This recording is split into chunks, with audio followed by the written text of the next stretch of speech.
Buenos días chicos, bueno pues dándoles la bienvenida a este tema nuevo, es el sistema nervioso periférico.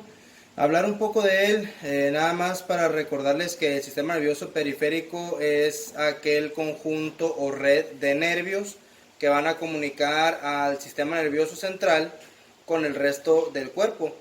Recordemos que el sistema nervioso central pues está compuesto por dos estructuras que pues se encuentran en la pura línea media del cuerpo, en la parte central, por eso se le llama así, que son el encéfalo y la médula espinal.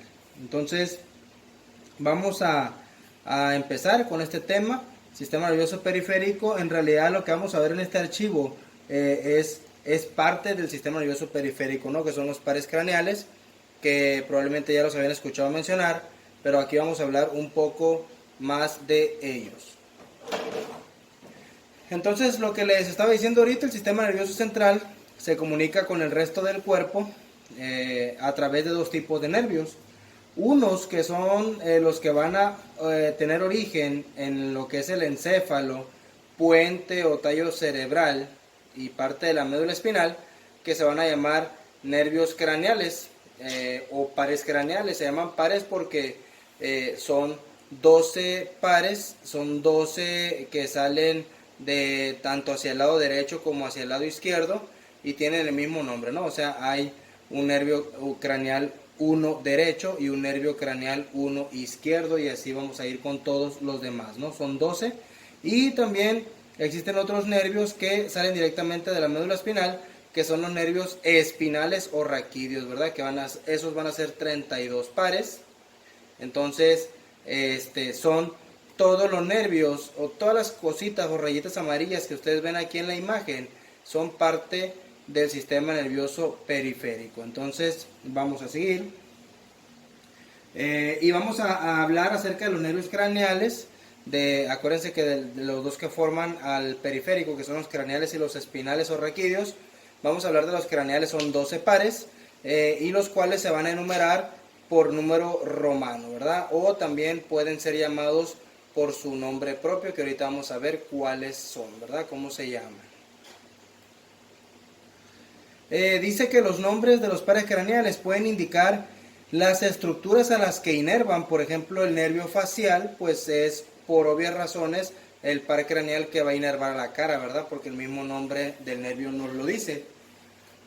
O también otro nombre que pueden recibir esos pares craneales es dependiendo lo que hagan, o sea, la función principal de ese nervio.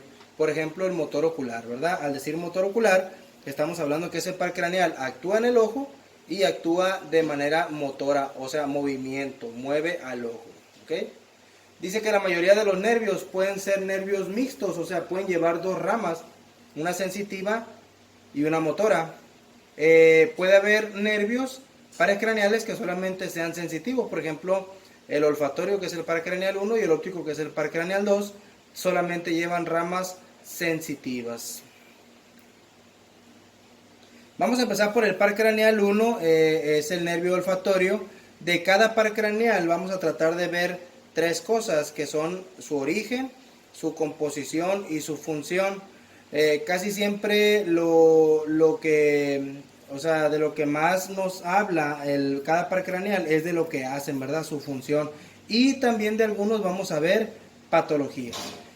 El par craneal 1 se llama olfatorio. ¿De dónde se origina ese par craneal? Bueno, pues del epitelio olfativo, que si vemos esta imagen, esto de aquí está representando el huesecito nasal, que son los que tenemos en la parte más superior de la nariz. Más o menos la nariz estaría por aquí, ¿no? Entonces, el aire que nosotros respiramos va a entrar por aquí y se va a poner en contacto con estos pelillos que se ven aquí, y los cuales son terminaciones nerviosas. Estos pelillos o terminaciones nerviosas son las que van a llevar información hacia el par craneal 1, que se va a encontrar aquí arriba. Entonces, ¿dónde se origina ese par craneal 1? En el epitelio olfativo. El epitelio olfativo está dentro de tus fosas nasales, es todo esto que está aquí.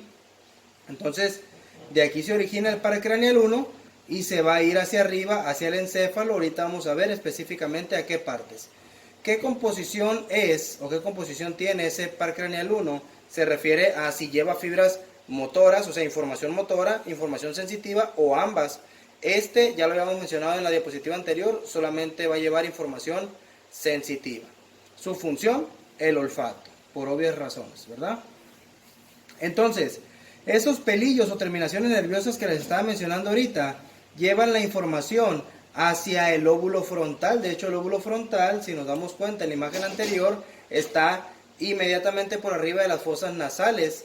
Entonces, lo va a llevar a una parte del lóbulo frontal que se va a llamar volvos o bulbos olfatorios.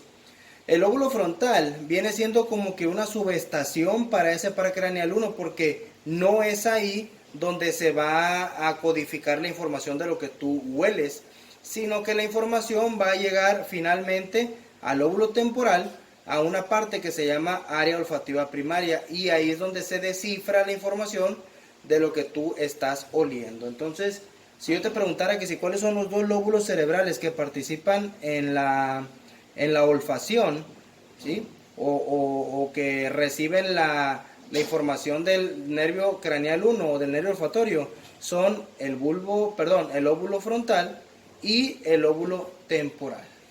¿Dónde se encuentra el área olfativa primaria? O sea, donde se descifra la información de lo que tú hueles, en el lóbulo temporal. Si se llega a lesionar por algún motivo este par craneal, puede haber algunas patologías. Una de ellas se llama anosmia, es la anosmia. La anosmia significa incapacidad para percibir olores. ¿Cuál puede ser una causa o la principal causa de esa anosmia? La obstrucción nasal, que a veces no tiene nada que ver con el par craneal 1, no es que esté lesionado el par craneal 1, simplemente existe algo que está obstruyendo el flujo de aire aquí a través de los poros o de las fosas nasales, y la persona puede tener anosmia. Hay una enfermedad en la cual es muy común la enfermedad, y en la cual puedes cursar con cierto grado de anosmia, y es en el resfriado común, ¿verdad? Que es cuando tienes gripe o gripa, y el exceso de moco que se está produciendo aquí tiende a obstruir las vías aéreas, por lo tanto la persona no puede percibir olores, y eso se le llama anosmia. Si la persona, en lugar de no percibir olores, tiene alteración de la percepción de los olores, entonces a eso se le llama parosmia. Parosmia es la distorsión de los olfatos u olores. Por lo general, una persona con parosmia puede percibir olores desagradables donde no los hay. Entonces, ¿por qué? Pues bueno, porque puede estar lesionado su par craneal 1 y está percibiendo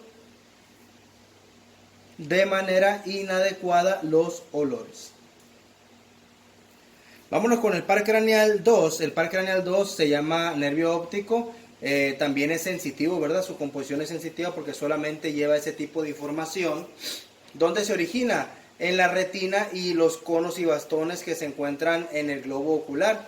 La retina es la pared más posterior de cada ojo. Si a una persona se le hiciera fondo de ojo, que se miraría más o menos así, esta pared que están viendo rosita junto con esto, que es la papila óptica, es el fondo de ojo. Entonces ahí es donde se origina el par craneal 2, y desde ahí se va a ir hasta los lóbulos occipitales, que es donde se va a encontrar el área visual primaria. Entonces recorre todo, o sea, recorre todo lo que es el sentido anteroposterior del cerebro para llegar finalmente a los lóbulos occipitales, y ahí es donde se descifra la información de lo que tú ves. ¿Cuál es la función de este par craneal? La visión, obviamente.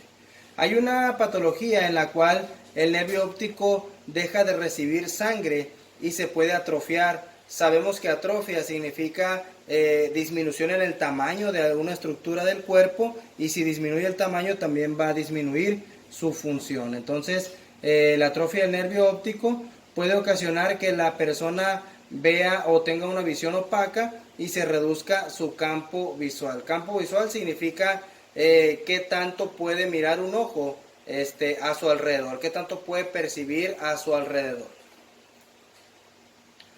Existen muchas causas de ese tipo de atrofia del nervio óptico, pero la más común es que deje de llegar sangre a ese par craneal. Entonces en el video que sigue vamos a ver los pares craneales 3 y 4 y a ver si alcanzamos a ver el par craneal 5. Ok, muchas gracias.